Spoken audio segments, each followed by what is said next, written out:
Hello everyone, this is Al Fadi and welcome back to a continuation of this new series on the search for a place, if you wish, which is Mecca. And of course the idea behind this particular video series is that we are trying to compare and contrast the traditional Islamic narrative, and with that we are looking at actual data, actual evidence, actual research that was done sometimes way in the past, sometimes just recently, and anything in between, that will reveal to us additional information that will be antagonistic to that standard Islamic narrative, or sometimes even it exposes that particular narrative and it shows a lot of weaknesses, maybe even a lot of cracks in that particular narrative. Today is no exception. We're going to be talking about the geographical problem when it comes to Mecca. What we mean by that is this. If you want to know about Mecca from the Quran, it's absolutely not the same Mecca that exists today. I've been to Mecca, by the way, and there are many things that are used in the Quran to describe Mecca that does not fit with reality. And that's why today's show is going to deal with this geographical problem with Mecca, and with me here in studio is our dear brother, Dr. J. Dr. J, welcome back. Oh, good to be back again. Here we are, Mecca, the place that has been around since beginning of time, well, since the beginning of humanity, and the place that Abraham rebuilt the Kaaba, the place that all the trade, north, south, east, and west went through. They gave it its importance. This is the Mecca that we've been told. The standard Islamic narrative has always pushed Mecca. No one's ever questioned it. You didn't question it. I didn't question it. None of us questioned it, because why would we want to question until we started scratching a little bit in the ground? And remember, like the phrase we always say, the more you scratch, the more you find. The more you find, the more we shine. The more we shine, the more they whine. Oh, how sublime. Here's another whine. They're going to be another huge bit of whining after they see what we're now finding. And it's this geographical difficulty. We've talked about the historical problems. We're now going to look and see, well, see, the great thing about Mecca, it's a place. It's not a man, Muhammad. It's not a book, the Quran, which can either be superfluous, could be that they were just so insignificant that no one retained it. We're talking about a place, and a pretty large place, a pretty important place, a pretty historical place, and a place that exists in a geographical location. So let's start and ask what we're going to do. What we're going to do, first of all, we plan to go back to the 7th century, and we're actually going to begin before the 7th century. We're going to go prior to the 7th century, to the period when Islam began, leading up to when Islam began. So we're going to go back to Arabia, your country, well, it wasn't your country at that time, but it was your land, including the Hijaz, which is your area, because you come from the very land, you come from that part of Arabia that supposedly Adam and Eve came from. And we're going to see where Mecca is situated, and then we're going to suggest that there is a problem. And to do that, we need to start with the maps. Now, we've done these maps before, but I want to look at these maps once again, because we've learned something new about them. Remember last time when we looked at the maps, I said, here's a map from 7th century, here's a map from 6th century. Remember when I said that? Mm-hmm. And I thought these were from the 7th century, these were from the 6th century, because that's what everybody told me. That's what we've always assumed. This is even what Patricia Crone thought. Well, we found something new. These aren't maps from the 7th century at all. These are maps from the 15th century, redacted back to the 7th century. This map here, if you look right here, let's take a look. This map here is one that I introduced in the last series, and we looked at it, and we said, that's a 7th century map. Well, no, it isn't. Actually, it was created by a guy named Leinhard Holle in 1482. How did he get this map? Why did he put this map together?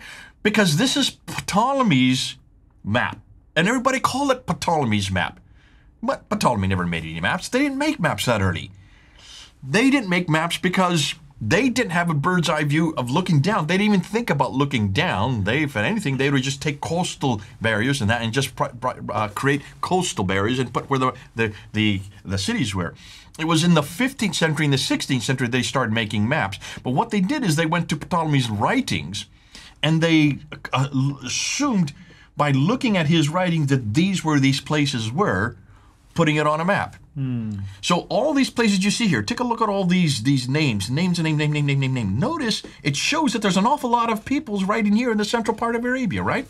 That's right, yeah. I mean, you can see the Red Sea, you can see the Indian Ocean, you can see the Persian Gulf or the Arabic Gulf in there. Straits of Hormuz, you can see all that there. There's a gulf, way up there is the beginning of the Gulf of Aqaba. So, and when you look at this, what's really interesting is that seems very heavily populated, doesn't it? Yes, I mean, from the names in there of towns, yes, it does look heavily populated. What's missing in that map? Well, I mean, let's see. Is the name Mecca in there? Nope. This is a 2nd century supposed map, but it's not a second. Whoops, let's go back. Went too fast. This is not a 2nd century map. It didn't exist. Guys, I'm sorry. I didn't realize it would go. Keep going. Keep going. Here you go. If where that question mark is where Mecca is. If you look carefully, there is no Mecca there. Not at all. That would have been the right location for it if it was there. How come Leonard Holte never brought this up when he created this map? Well, because Ptolemy never listed it. Ptolemy never brought it up. He didn't know of any Mecca. And what's fascinating to me, by the 15th century, they should have known Mecca, because Mecca, by 1400s, had been around for, what, we've been told 700 years by that time? Well, since the time of Adam. Okay, but certainly by the time Islam began, which is in the 7th century, now we're in the 15th century, so you're talking about almost 800 years. Here's another map. This is another map we brought up last time, and this one is by Laurent Fries in 1541. Notice, he's going back to Ptolemy's writings, and he puts his map together, but take a look. Mecca's not there as well. Fascinating. And it's this kind of stuff that we need to look back at and ask, why is it these guys in the 14th and the 1500s did not know it? Here's another one that I had put up together, and this one was created by Sebastian Münster in 1571, looking at Ptolemy's map, looking at Ptolemy's writings, geographical writings, and they're called the Geography of Arabia. What's interesting, Mecca's not there again. Now, I noticed this before when we brought it up before. What I didn't notice is that none of these are from the 2nd century. These are not from the time of Ptolemy. And by the way, I mean, it's interesting because he did capture some really nice geographical features, mountainous areas, and so on and so forth. So why would he miss such an important city when he paid attention to other things? Obviously, and it looks like either he's putting in there haphazardly.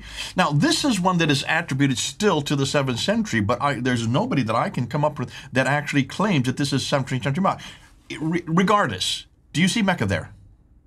We don't see that, but I mean, I would tend to agree with you because this one is way advanced in the way it's drawing the Arabian Peninsula and the Gulf area and the Red Sea. It seemed like it's almost like ahead of its time if it was 7th century. I would say that this is not a 7th century map. The Arabia looks too good there. Actually, this is much better than the 14th and the 1500s, the 15th and the 16th century. That's what I'm saying, exactly.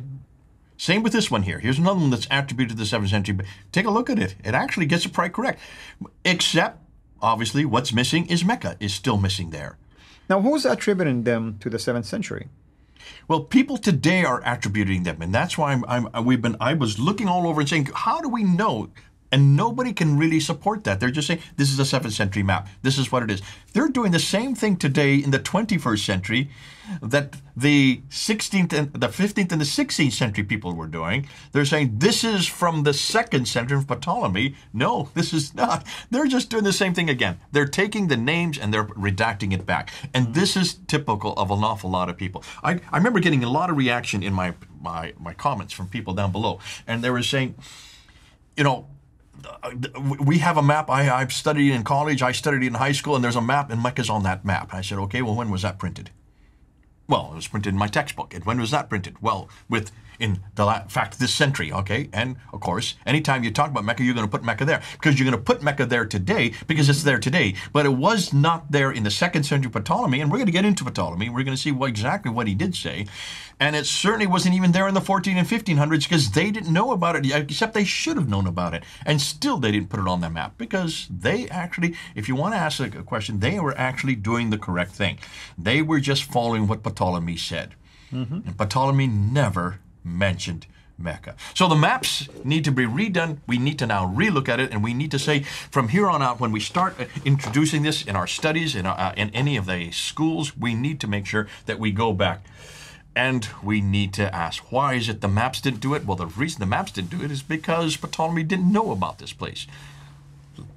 Now for the next, what I want to do for the next episode, I want to look then at the Qiblas.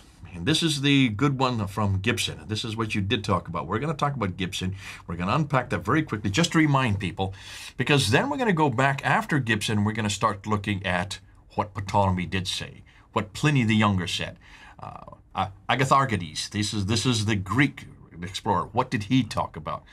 And we're going to be looking and seeing exactly what history tells us from the geography, from what we now know today, and we're going to see if Mecca is in any one of their geographical locations. That's wonderful. And this is, of course, very helpful information. And again, I want to speak to our viewers. Notice we give you maps, visual things, resources, and we allow you to go and do your own investigation. And by the way, we sometimes appreciate it. Some of you come to us and telling us, hey, have you guys thought about this? Have you thought about that?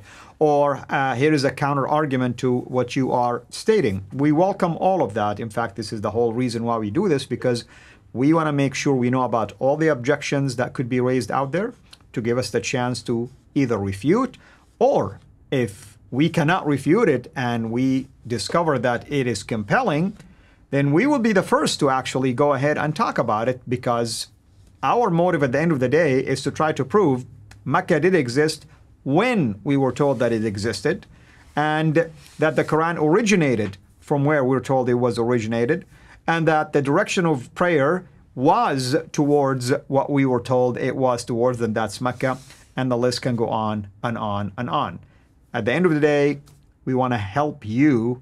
We are not here to try to create theories or to try to create anything that is deceptive, as sometimes I get comments like this, as if we somehow dreamed about things like this and somehow we're making a pile of money just by spreading things like this. I mean, it will be better for us, by the way, to write a book and sell it once and for all than to do series like this, and every now and then we come back and Dr. J will adjust what was said before. I mean, why do we do that? Because we want to keep up with the findings. We do not want to just run with one narrative and refuse any other findings that could be helpful to that particular narrative that we are trying to share with you. So hopefully you'll find this particular series to be helpful, just like the other series that we've done when it comes to the historical criticism. Brother, thank you so much as always, and we're looking forward to the Dan Gibson's research in terms of Qibla for next time. Thank you, everyone. This is Al-Fadi. God bless you. Thank you for watching this video.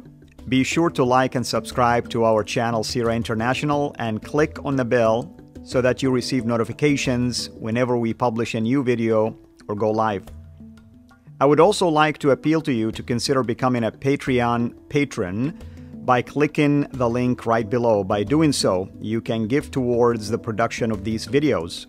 There are also other options for you where you can give to our channel. I thank you from the bottom of my heart.